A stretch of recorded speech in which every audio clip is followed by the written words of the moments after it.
So sa lesson 3 natin ay magfo-focus tayo sa verses 11 to 4 kung saan ang ating pag-uusapan is the spiritual condition of the readers.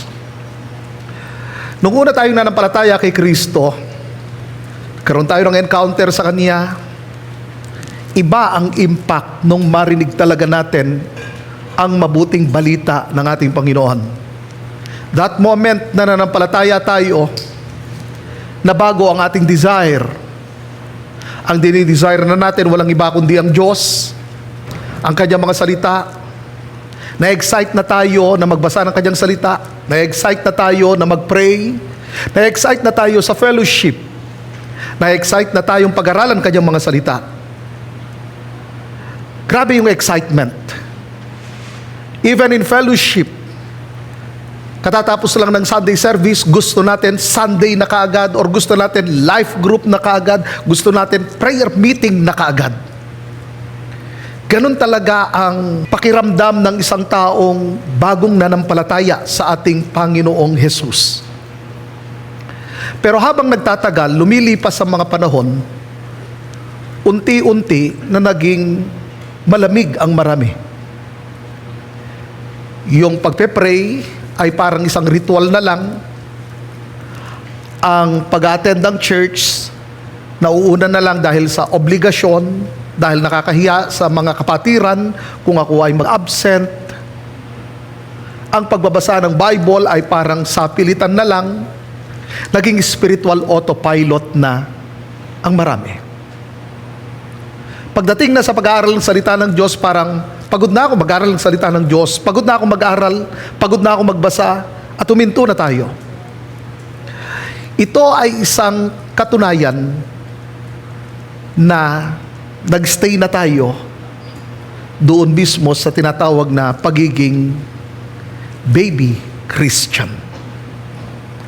Napakaraming mga Kristiyano na napakatagal na nila sa gawain ng Panginoon at sila ay nananatiling sanggol sa kanilang buhay pananampalataya. Ang verses 11 to 14 ng Hebrews chapter 5, yan ang kanilang kalagayan. Naging baby Christian sila. Dumating na sila sa tinatawag na stagnation. Naging stagnant na lang ang mga Kristiyano nung time na yon. Dati excited sila mag-aral. Kung titignan natin in Acts chapter 2, possible na ilan sa kanila ay sinulatan mismo or kasama sila sa sinulatan ng author. And in Acts chapter 2, makita natin, excited ang mga mananampalataya na mag-aral sa paanan ng mga apostol. Excited sila sa fellowship. Nagsha-sharean sa isa't isa, nagtutulungan sa isa't isa. Makita natin kung gaano yung sigasig nilang maglingkod sa Diyos at ipakita ang pagmamahal at pagmamalasakitan nila sa isa't isa. So kung sila yung ilan doon sa chapter 2, doon sa sinulatan mismo ng author dito sa Hebrews chapter 5, so that time ang church ay mga 30 years na. So maraming mga Kristiyano, mga 30 years old na sila mga Christians. At ano nangyari? 30 years old, 20 to 30 years old na silang Kristiyano pero sanggol pa rin sa pananampalataya. Yan ang dinidil ng author dito sa chapter 5 verses 11 to 14. Na ganyan din ang nangyayari sa maraming mga Kristiyano sa panahon ngayon. Kaya ano nga bang ibig sabihin ng verses 11 to 14? Ipinakita mismo ng author ang spiritual condition ng mga mananampalataya. At yan din, ang verses 11 to 14, mariring itanong natin sa ating mga sarili, lumalago ba talaga ako sa aking relasyon kay Kristo? Matagal na akong Kristiyano pero nananatili pa rin ba akong spiritual infant? Kaya sa pag-aaral na ito, maging open ang ating heart. Tumugon nawa tayo sa sinasabi ng salita ng Diyos at sa sinasabi ng banal na Espiritu. So ano ang ibig sabihin ng verses 11 to 14. Number 1, they became spiritually dull. Ito ang ugat ng lahat. Ito ang problema. Ang mga Kristiyano, ang problema sa kanila ay ang sluggish in hearing. Ganito ang sinabi ng kanyang salita: marami pa sana kaming sasabihin tungkol sa mga bagay na ito, pero mahirap ipaliwanag dahil mahina ang pangunawa ninyo.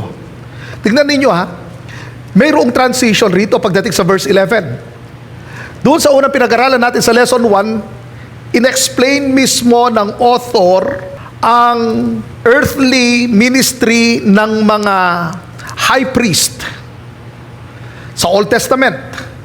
Then pagkatapos, ipinakita ng author na ang ating Panginoong Hesus ay superior siya sa Old Testament high priest. Pero pagdating sa verse 11, huminto siya, hindi niya itinuloy yung kanyang itinuturo patungkol sa priesthood ng ating Panginoong Hesus. Dahil na-discern ng author na hindi kayang unawain ng mga mananampalataya ang subject na kanyang itinuturo sa mga mananampalatayang ito. So mayroong problema. Kaya sinabi niya, marami pa sana kaming sasabihin tungkol sa mga bagay na ito. Ano yung mga bagay na ito? Yun yung mga pinag-aralan natin. Chapter 1, chapter 2, chapter 3, chapter 4, and chapter 5, verses 1 to 10. Na kanyang itinuturo ng ating Panginoong Hesus ay superior siya sa mga angels, superior siya kaysa kay Moses, superior siya kay Aaron. Then pagkatapos, itinuro niya na ang pagiging high priest ng Panginoong Hesus ay hindi mismo sa Levitical priesthood, kundi kay Melchizedek, pero hindi na kaya ng mga mananampalataya. Kaya sinabi niyang, may problema sa inyo eh. Ang problema ay ang inyong pangunawa. Mahina ang inyong pangunawa. Ang salitang mahina ang inyong pangunawa, usapan dyan ang spiritually dull or sluggish in hearing. So ano bang ibig sabihin kapag sinabi natin sluggish in hearing? Hindi na sila eager sa salita ng Diyos. Nawala na yung kanilang excitement sa salita ng Diyos. Hindi na nila dinidesire ang salita ng Diyos. Hindi na sila teachable. Kahit sila'y tinuturuan, sarado na ang kanilang isipan. Ayaw na nilang magpaturo. At ano pang naging problema? Hindi na nila isinasabuhay ang kanilang natututunan na salita ng Diyos. Kaya hindi na lumalago ang mga mananampalatayang ito. Naging spiritually apathetic sila. Kaya nahihirapan na silang maunawaan ang mas malalim na katotohanan tungkol kay Kristo. Kaya ano naging resulta? Hindi na sila handa na tumanggap ng iba pang mga teaching patungkol kay Kristo. Kasi nga, sinarhan na nila ang kanilang puso. Pangalawa, they failed to progress. Ito ngayon ang ebidensya. Sinabi ko sa inyo kanina, sa point number 1, ito ang root, ito ang problema. Sa point number 2, ipinakita mismo ng author, ito ngayon ang ebidensya, na kayo ay hindi na responsive sa salita ng Diyos. At tamad na kayo sa pag-aaral ng salita ng Diyos. Anyway, yung salitang dull, hindi lang siya basta't unresponsive sa word ng Panginoon. Isa pang tinuturo niyan ay laziness. Tamad na sila. Hindi dahil sa kulang sila ng talino, kundi tamad sila. Ngayon, dito mismo, sa point number 2, makikita na natin ang ebidensya. Dahil nga sila'y tamad at unresponsive na sila sa salita ng Diyos, hindi na sila teachable, hindi na sila nagpo-progress. Wala nang spiritual growth sa mga taong ito. Verse 12a, dapat mga tagapagturo na sana kayo. Tingnan niyo yung ginamit niyang word, dapat. Anong ibig sabihin ng dapat? Ipinapakita rito yung expectation. Ine-expect na sila ay dapat lumago. Kasi 20 years, 30 years na silang mga Kristiyano. Dapat ang lalago na sana nila. Kaya ang inaasahan mismo ng author na sa mga panahong iyon, ang mga mananampalataya, mayroon na silang sapat na kaalaman sa salita ng Diyos at sila ay mature na mga mananampalataya. At ang sinabi niya rito, dapat mga tagapagturo na sana kayo dahil matagal na kayo sa pananampalataya. So hindi sila 1 taon, hindi sila 2 taon na Kristiyano. That time nung sumulat mismo ang author, 30 years na ang Christianity. Possible kung ilan doon ay doon sa Acts chapter 2. So mga 30 years old na sila sa Christian life. Kung titignan natin in Acts chapter 2, anong ginagawa mismo ng mga leaders? Intentional silang tinuturuan ng salita ng Diyos. Ano naman ang tugon ng mga bagong mananampalataya? I-devote nila ang kanilang sarili sa pag-aaral ng salita ng Diyos. At yun yung sinabi ko sa inyo, na kapag ang isang tao nagkaroon ng encounter kay Jesus Christ, yung kanyang pananampalataya, nung una siyang nanampalataya kay Kristo, nung time na inilagay niya ang kanyang buong pananampalataya, pagtitiwala kay Kristo, nung siya'y bagong mananampalataya, matindi ang kanyang pagdidesire sa Panginoon, pero pagkalipas ng mga ilang panahon, ano nangyari? Nawala sa focus. Ano bang kalalagayan ng mga mananampalataya? Matindi ang persecution. Kabi-kabila ang persecution. Meron silang mga problema. Mayroon ng nakikipagkompromiso ng mga mananampalataya. At ilan na sa kanilang natutukso na bumalik sa kanilang old religion. Kaya marami na sa kanila rin, dahil sa nawala sa focus, ano nangyari? Hindi na sila nag-grow. Kasi impossible naman talaga na mag-grow ang isang tao na nawala siya sa focus.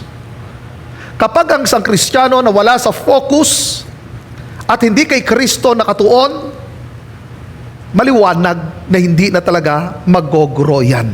Dito mismo sa verse 12, yung edad ng kanilang pagiging Kristiyano hindi na tumutugma sa kanilang spiritual life. So halimbawa, 30 years old na silang Christian, pero ang spiritual life nila ay 5 years old. Meron nun akong itinuro many years ago dun sa ating old building. Ang pamagat ng aking sermon that time is spiritual bonding. At marami mga Kristiyano bonding. Na-imagine nyo ba yung bonding? Nung bata ako, meron kasi kami pinapanood noon na pelikula na bonding, si Jimmy Santos. Ilan sa inyo nakapanood noon? Tayo lang ata yung mga matatanda, no? Hindi siya maganda. Hindi tugma yung edad sa isip niya. Ganun din, marami mga Kristiyano.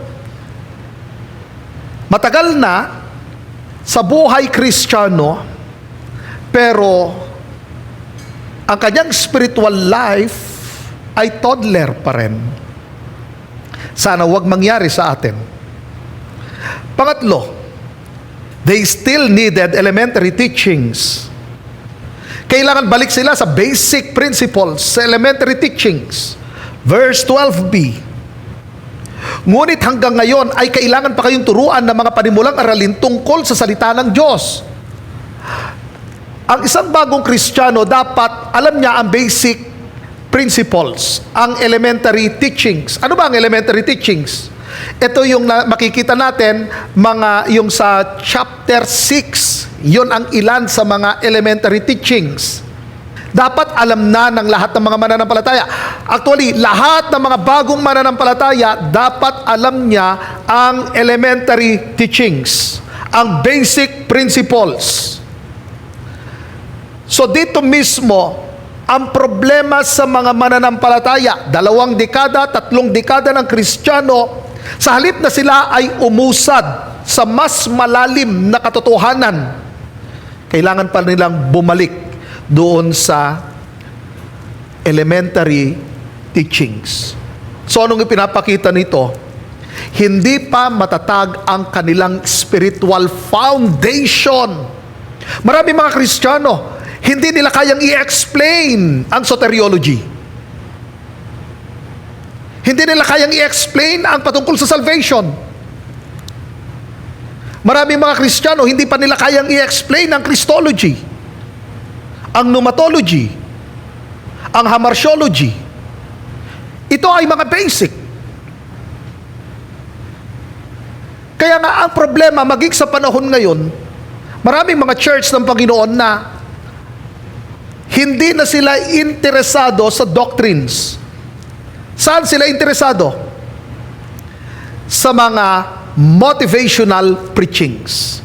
Kaya maraming mga pastors ang nahulog sa ganito.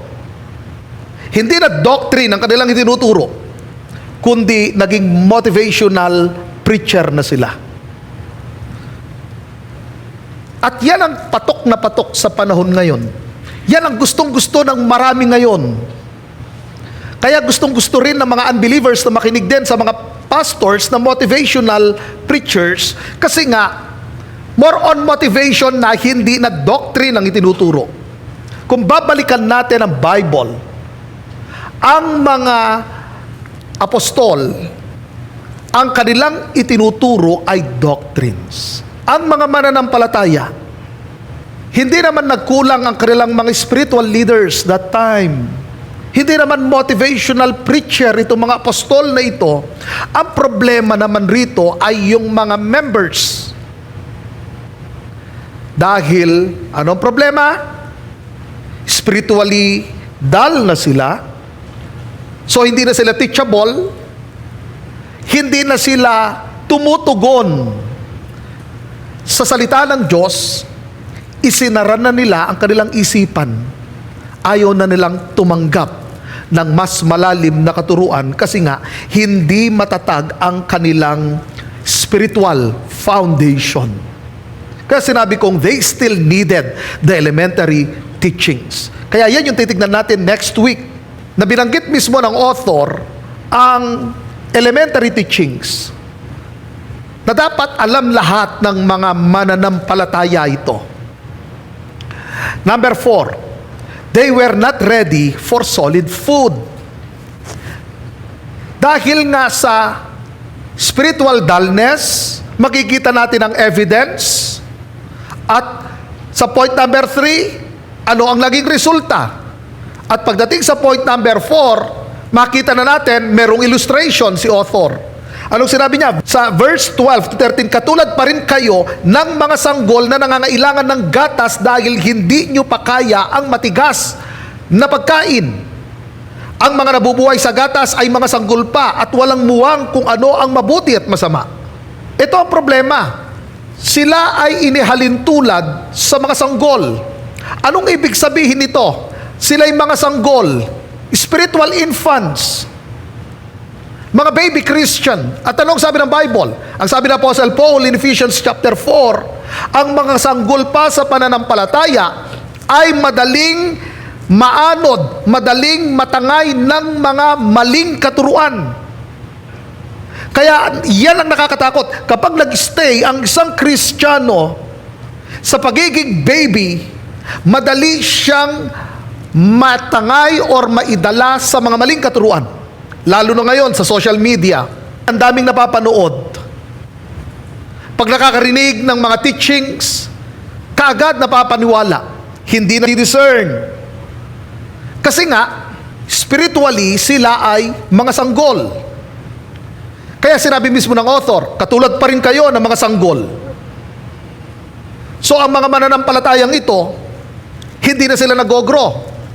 Dito sa verse 12 to 13, ipinakita mismo diyan na mayroong iba't ibang level ng spiritual maturity. Saan level ka ng iyong spiritualidad? Nananatili ka pa rin bang sanggol? Kapag nananatili ka pa rin sanggol, makikita mo diyan, madali ka pa rin mapaniwala ng mga false doctrines. At hindi ka pa handa sa mga solid foods. Number 5, they lack spiritual maturity. So makikita na natin ngayon dito sa verse 14 ang contrast. Kanina, ipinakita ang root. Sa point number 2, ano ang naging ebidensya? Point number 3, ano ang naging resulta? Sa point number 4, merong illustration. Ginamit niya ang metaphor na baby or infant. Then makikita natin rito ang contrast, verse 14. Ngunit ang matigas na pagkain ay para sa mga may sapat na gulang na at alam na kung ano ang mabuti at masama. So ang spiritual maturity, makikita yan sa kakayahan niya na gamitin ang salita ng Diyos upang makilala niya kung ano ang tama at mali. Alam niya kung ano ang standard ng Diyos. Kaya yung mga mature na Kristiyano, hindi lang basta't alam nila ang katotohanan, kundi natututunan nilang papaano ito gamitin sa kanilang buhay at sa kanilang pagdedesisyon. Kaya maliwanag, dito sa tinuturo mismo ng author, sa kanyang 5 punto na ito actually ay yung kanyang argumento, makikita na natin roon ang problem. Ano ang problem doon? They became spiritually dull. Kaya mayroong verse 12, anong evidence? They failed to progress. Anong naging resulta? They still needed the elementary teachings. Kaya sinabi niya, sumunod doon, kayo ay mga sanggol, hindi pa kayo ready sa solid food. Kaya ang verse 14, pinakita niya na kapag ikaw ay mature na Kristiyano, kaya mong i-handle ang solid food. Ito ay yung sa mga advanced teachings. Kasi nga, stable ka na sa elementary teachings. Kaya mahalaga ang elementary teachings. Actually, meron akong ginagawa ngayon na family devotion at yun ay ipipdf natin. Ito kasi kaming family ay mayroong weekly devotion. So ang aking mga anak, meron sila ay nasa life group, may outreach, kami ni Pastora, meron ding outreach. Lagi ako nagtuturo, pero hindi ko kinaliligtaan ang aming family devotion. At sabi ni Pastora sa akin, ano kaya gawin natin sa family devotion? Maging systematic yung pagtuturo natin at yung teaching dapat intentional. At ang ipapass on natin sa ating mga anak ay ang salita mismo ng Diyos. Kasi yun ang tinuturo mismo ng 2 Timothy chapter 2 verse 2. Ang ipapasa natin ay ang katuruan ni Kristo. Upang sa ganon, kung sila ay faithful at able, maipapass on talaga rin nila ito sa next generation. Kaya yung unang ginawa ko ay yung paterology. Nakakuan lang siya, nakadesign na pang family devotion at meron siyang discussion questions and application questions. Kaya yung unang pinag-aaralan namin ay yung introduction sa paterology. Kaya yung unang subject na pinag-aaralan namin sa systematic theology sa aming family devotion ay ang paterology. Yun ay doctrine patungkol sa God the Father. Yun ay 3 buwan, 12 lessons. Kaya pag natapos na namin yung 12 lessons ay bababa naman din namin sa inyo. Kaya kung gusto ninyo na magkaroon ng family devotion, actually kailangan talaga na magkaroon ng family devotion, tandaan natin, ang ating mga anak, paglabas niyan, ang daming nag-i-impluwensya sa kanila. Mas marami talagang influence na nasa labas. Actually, kung meron silang mga cellphone, maliliit pa lang yan, ang dami ng impluwensya sa kanila. Anong katuruan ang kanilang na-adapt? Kaya yun yung dinisign namin ni Pastora, ang family devotion. Kasi simulan sa paterology, then susunod ang Christology, then susunod ang pneumatology, then hamartiology. Upang sa ganoon maging rooted ang bawat pamilya sa salita ng Diyos. Kaya mahalaga ang bawat pamilya. Yes, maganda na merong life group. Kailangan talaga yan. Yan naman ay sa mga kapwa mananampalataya. At bilang mga pamilya naman sa ating biological family, huwag din natin kalilimutan yan. Kaya yun po yung amin dinidesign ni Pastora. Nasimulan na po talaga namin. Yun ang ginagawa namin dahil ginagawa na rin namin sa aming family. At yun din ang aming ipapass on, ibibigay sa lahat ng mga churches ng New Life. Dahil gusto namin na bawat pamilya ay rooted sa salita ng Diyos. Kaya mahalaga na maging intentional sa pagtuturo ng salita ng Diyos at maging open ang heart dahil tandaan natin, ang bawat mananampalataya kailangang mag-grow ng mag-grow ng mag-grow. Hindi dapat tumigil ang mananampalataya sa kanyang paglago spiritually habang siya'y nabubuhay. Kaya ano ang mga principles nito? Anong itinuturo ng verses 11 to 14? Number 1, spiritual growth requires receptive hearts. Ang receptive heart ay isang pusong bukas sa salita mismo ng Diyos. Isang puso na handang magpaturo, isang puso na handang tanggapin ang katotohanan ng salita ng Diyos, at isang puso na sumusunod sa kalooban ng Diyos. So ito ay puso na mayroong pagpapaturo. Siya ay teachable, siya ay humble, at willing na magbago kapag itinutuwid mismo siya ng salita ng Diyos.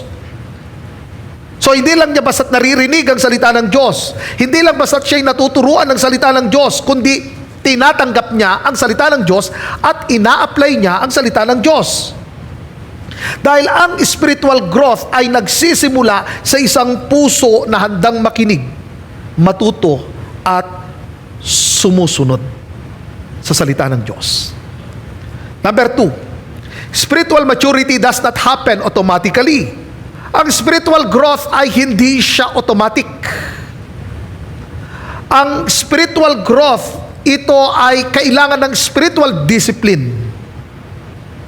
Kailangan na maging intentional.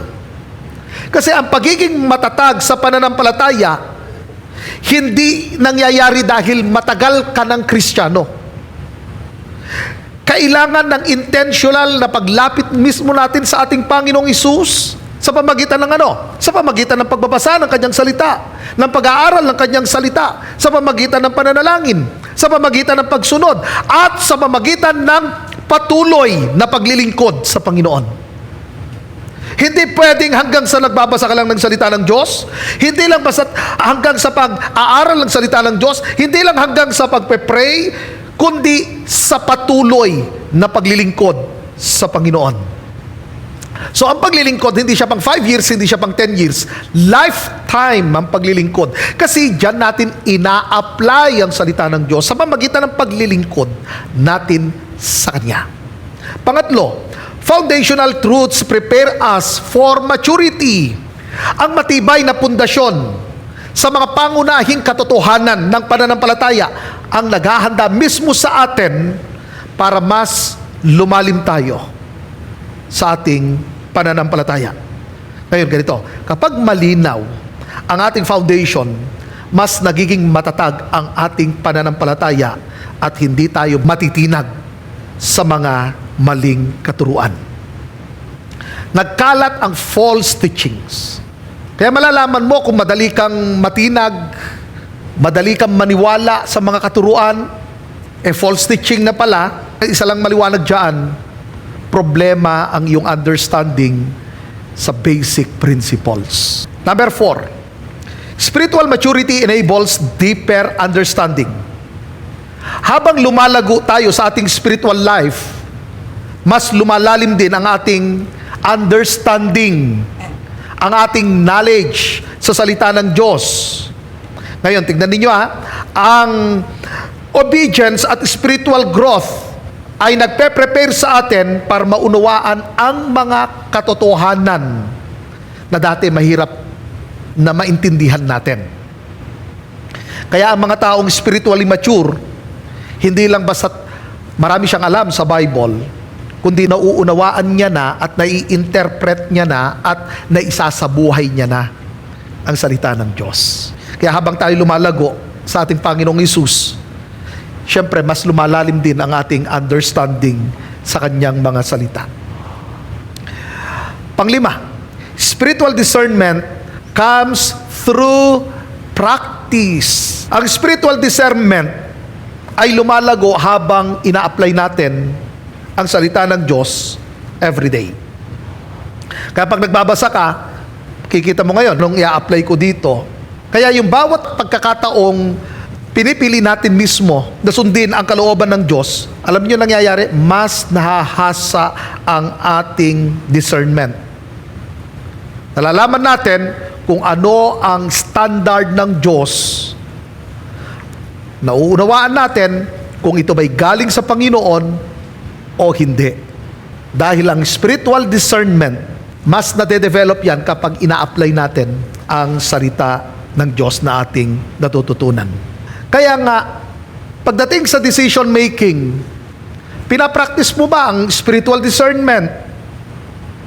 Sa relationship, kapag pumipili ka ng kaibigan, business partner, mapapangasawa, saan ka nakabase?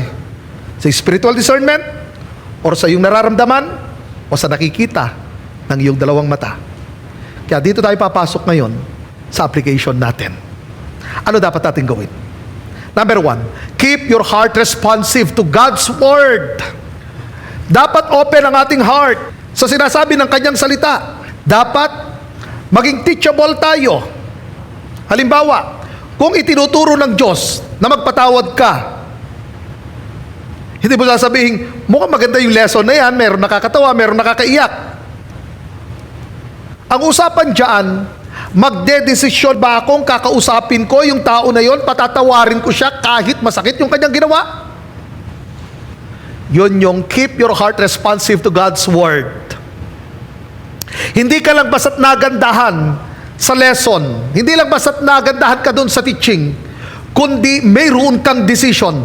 Gagawin ko ito, ia-apply ko ito, kahit mahirap. Susunod ako sa sinasabi ng Panginoon. Number 2, pursue continual spiritual growth. Kailangan mismo ng regular na oras natin sa pagbabasa ng Kanyang salita. Meron dapat tayong time sa pananalangin, sa worship, sa fellowship. Ano ang madalas na nangyayari sa maraming mga mananampalataya? Kampante na sila sa kanilang spiritual life. Nag-stay na sila roon. Yun ang problema. Nagplato na sila roon. Na dapat i-desire pa natin ang mas marami pa. Hangarin natin na mas lumago pa tayo sa ating spiritual life. Hangarin natin na mas makilala pa si Kristo. Hangarin natin na mas maging masunurin pa tayong mga Kristiyano. Hangarin pa natin na mas maging deeper ang ating understanding sa Kanyang mga salita. Kaya mga kapatid ko, huwag kang maging kampante na dyan lang sa iyong spiritual life. Dapat, habang nagtatagal, papalalim ng papalalim ng palalim. So ganito yan. Halimbawa, sa isang araw, meron kang 30 minutes para sa pagbabasa at pag-aaral ng salita ng Diyos. So intentional na yun na gagawin mo every day. Meron akong 30 minutes sa pagbabasa, pag-aaral, pagdinilay ng salita ng Diyos at pagpe-pray. Maigsi lang yun. Pagbabasa at pagpe-pray mo na yun. So pag ginawa mo siyang intentional, nagiging lifestyle mo na siya, nagiging habit na siya. Kaya kailangan, ito yung i-pursue natin. Kailangan talaga ang spiritual discipline. Amen po ba? Pangatlo, build on the foundations of your faith. Kaya nga mahalaga yung basic doctrines. Yung primary doctrines. Itinuro ko noon ang primary doctrines dito sa New Life. Yun ay every Tuesday. Meron tayong pagtuturo every Tuesday. Bago ang prayer meeting, na ituro ko ang systematic theology. So pinag-aralan natin ang iba't ibang mga doctrines sa Bible. Kaya mahalaga mismo na ang mga mananampalataya magkaroon ng systematic Bible training. Kaya mahalaga dyan, lalo na sa mga disciple maker, mahalaga na kayo ay mag-enroll sa Bible school. Ang New Life ay merong sariling Bible school. Kaya mga kapatid ko, lalo na sa mga leader, kailangan doon pa lang sa basic, kaya nga doon sa first year college ng ating Bible Institute, Unang pinag-aaralan doon ay ang fundamental doctrines. Kailangan maging rooted. Kaya nga sinabi kong build on the foundations of your faith. Kung dito sa basic hindi tayo establish, then paano na tayo sa advance? Apektado ang ating spiritual growth. Kaya wag sana kayo mapagod na mag-aral. Baka may marinig ako, pagod na po ako mag-aral. Nako, kapatid ko. The moment na napagod ka na mag-aral, isa lang senyales niyan, mananatili kang dyan na lang. Hindi nalalago yan. Hindi ka nalalago. Kaya ngayon ang sinabi mismo ng author paano tayo pupunta sa advanced teaching? Huminto na kayo. Hindi na tumutugon ang inyong puso sa pag-aaral ng salita ng Diyos. Hindi na kayo willing. Kaya sa mga bagong mananampalataya or yung mga matatagal na mananampalataya, hindi pa alam ang basic principles. It's time na mag-start na kayong mag-aral ng salita ng Diyos. Kaya meron tayong Tuesday, pati sa Tuesday, patapos na natin ang Book of Genesis. At susunod ang Book of Exodus. Na pag-aaralan natin. And after Book of Exodus, Book of Leviticus. After Book of Leviticus, Book of Numbers. Then, Deuteronomy. Kailangan intentional tayo nag-aaral ng salita ng Diyos. Dito sa New Life, hindi naman kami nagkulang sa pagtuturo sa inyo ng salita ng Diyos. So mahalaga na sa part naman ninyo, mag-aral kayo. Amen? Kaya isa sa mga practical dyan na gagawin ninyo sa pag-aaral ng salita ng Diyos, mahalaga. Ganito yung action Bukas, bibili na ako ng aking spiritual notebook. Maring sasabihin nyo, hindi nyo lang po nakikita, Bishop, kasi spiritual nga yung notebook ko. Pag sinabi natin spiritual notebook, dinawag lang natin spiritual notebook kasi yung mga nino-note natin, yung mga pinag-aaralan natin na salita ng Diyos. Amen po ba? Kaya parang ganito, ito ngayon, yung susunod ay Book of Exodus. So sa isang notebook, ito ngayon ay sa Book of Exodus. Tapos, pag sa Leviticus, nakahiwalay naman. Ito sa Book of Leviticus. Ito ngayon, yung sa Book of Leviticus. Ganun po yun. Dapat tuloy-tuloy tayo sa pag-aaral ng salita ng Diyos. Amen? Ginagawa namin ang lahat para makapagturo kami ng salita ng Diyos. Huwag sanang mangyari sa atin, yung sinabi mismo ng author, dapat tagapagturo na kayo. Pero kailangan pa tayong bumalik sa elementary principles dahil nga hindi pa matatag ang inyong spiritual life. Kaya hindi pa kayo pwede sa advanced teachings. So mga kapatid ko, i-build natin ang ating sarili, ang ating spiritual life sa foundations of our faith. Number 4, grow towards spiritual maturity. Huwag lang mag-ipon ng biblical knowledge. Dapat isabuhay natin ang bawat salita na natututunan natin. Tama na magpatuloy tayo sa pag-aaral ng salita ng Diyos. Pero kailangan din isabuhay natin ito. Ngayon, sa bawat pag-aaral natin, gamitin natin ang Space Pets Bible Study Method. Hindi ako may gawa nito, kinopya ko lang ito Hindi po akong author ng Space Pets. Pero maganda itong Space Pets na ito. So i-practice natin ito. Ito yung personal at practical na ating pag-aaral. So ganito, pag nagbabasa tayo ng Bible, halimbawa, 1 chapter a day, i-apply ka agad itong Space Pets. Maganda yan. So ano ba ang Space Pets? Tingnan natin, isa-isa. Yung S stand for sin to confess. May kasalanan ba na ipinapakita ng Diyos na kailangan mong ipagtapat at talikuran? Doon sa binabasa mo, mayroon bang mga kasalanan na kailangan mo ng talikuran? Anyway, lahat naman na talagang kasalanan dapat mong talikuran. Ang point ko doon sa binabasa mo, mayroong dinidil ng Diyos. Halimbawa, binabasa mo doon sa isang chapter.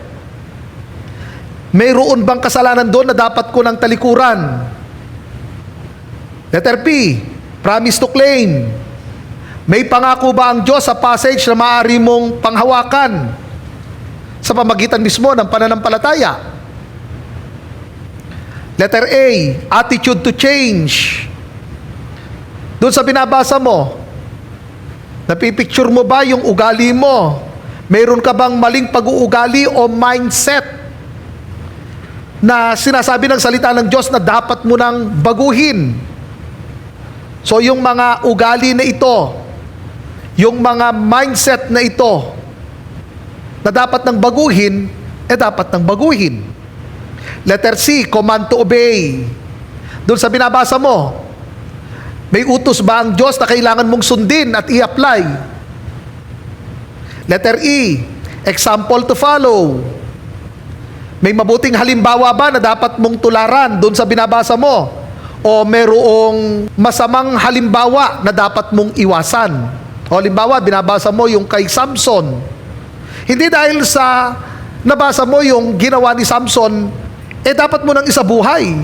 Hindi, pinakita roon yung mali na dapat mong iwasan. Hindi dahil sa sinabi ng Bible na naroon na ginawa na mismo ni Samson, dapat gawin na rin natin yun. Hindi. Tinuturo na itong mali na ito dapat iwasan. Kasi nga ipinakita roon kung anong naging consequence. Hindi lang yon. Letter P, prayer to pray. Ano ang maaari mong ipanalangin batay sa itinuturo ng passage? Letter E, error to avoid. Meron bang mga maling paniniwala, mga maling gawain o desisyon ba na winawarningan ka na ng Diyos na dapat mong iwasan? Letter T, truth to believe.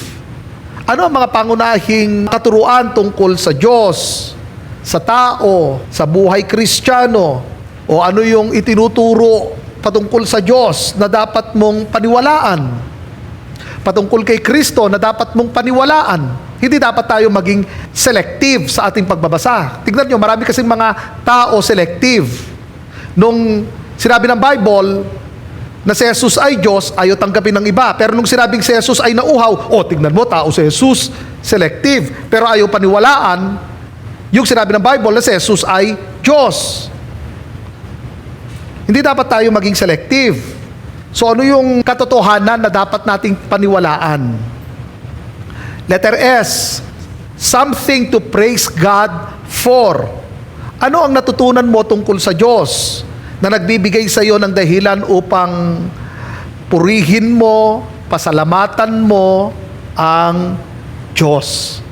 So maganda yan, i-kopya ninyo yung space pets na yan pag nagbabasa kayo. Kaya hindi paramihan ng chapter ang binabasa dapat. Mostly kasi naghahabol tayo, ginagawa natin 10 chapters, habulin natin para sabihin, nakailang chapter ka? Naka 5. Ako 10 Yabang, no? Hindi dapat ganon. Panghuli, practice God's Word to develop discernment. So, kailangan i-apply natin ang salita ng Diyos sa mga decisions natin at sitwasyon araw-araw. Kasi ganito, kapag lagi nating ina-apply, sinasabuhay ang katotohanan, mas lumalawak ang ating spiritual discernment.